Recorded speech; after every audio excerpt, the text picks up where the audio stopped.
Our party, All India Majlis Ittehadul Muslimin, has been demanding that the Telangana state should be given a fair deal by the union government.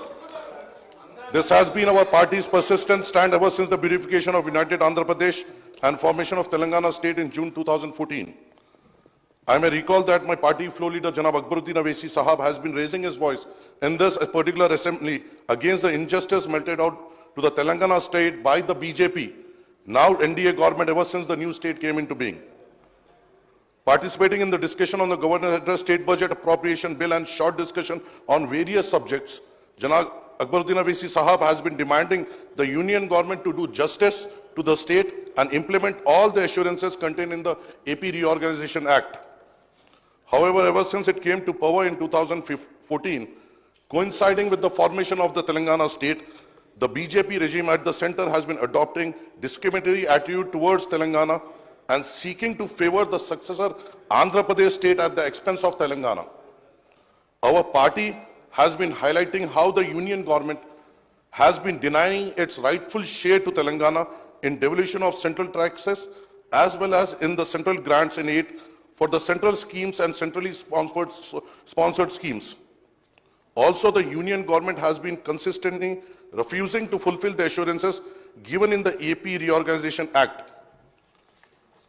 We, All India Majlis Ittehadul Muslimin, have consistently said that the successive union budgets since 2014 till date have been unfair to Telangana state.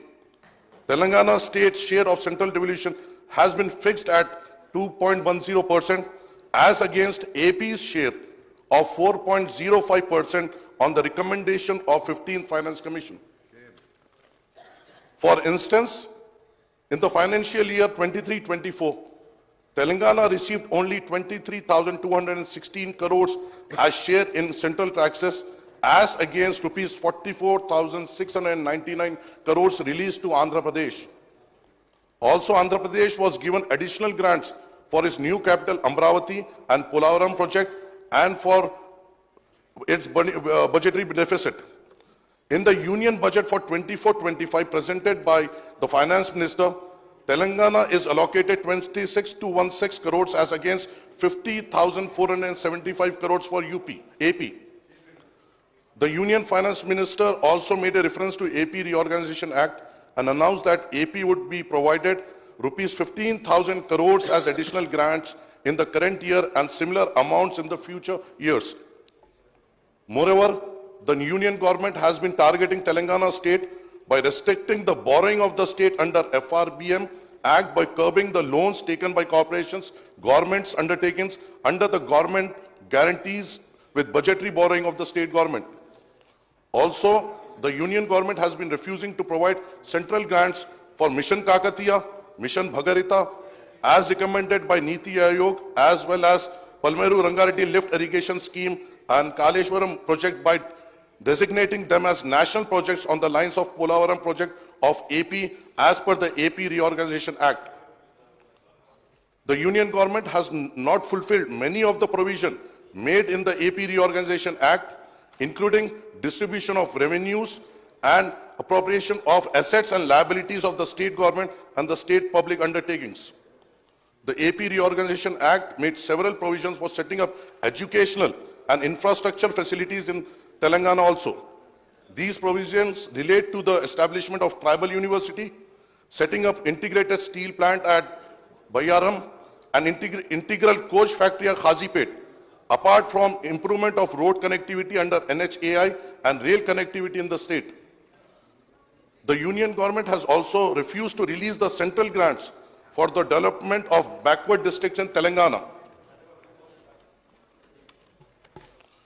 Even after 10 years, the union government has failed to fulfill these assurances to the Telangana under the AP Reorganization Act. On the other hand, the BJP government at the center has been making attempts to harm the interest of Telangana by seeking to privatize some coal blocks of Singarini colonies, pressurizing the state to privatize the nationalized bus routes operated by TSRTC, and also gaining control over all irrigation and hydel projects of Godavari and Krishna rivers. Telangana state has suffered a lot on account of the union government apathy in resolving the issues relating to sharing of Krishna waters between Telangana and AP. under the Krishna River Water Dispute Tribunal Act. This has adversely affected the Palameru, Rangareddy and Dindi irrigation projects in the state. After the change of government in the state in December 2023, Revant Reddy Saab has met on Prime Minister Narendra Modi, Union Home Minister Amit Shah and other union ministers to seek clearance for various state projects and schemes as well as for their additional assistance to state. But in no vain. I would like to demand once again that the Congress government in the state should implement all the 6 guarantees and the other promises made by the Congress manifesto by finding the resource of the same. इसका बहुत इंतजार है साहब, खास तौर से आप हमारे भी इलाके में आए थे, वहां पे भी इनका वादा हुआ था और वहां की भी आवाम इसके लिए इंतजार में है.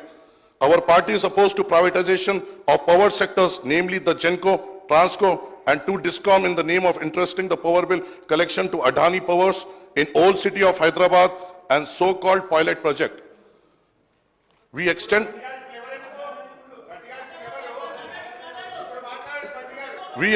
full support to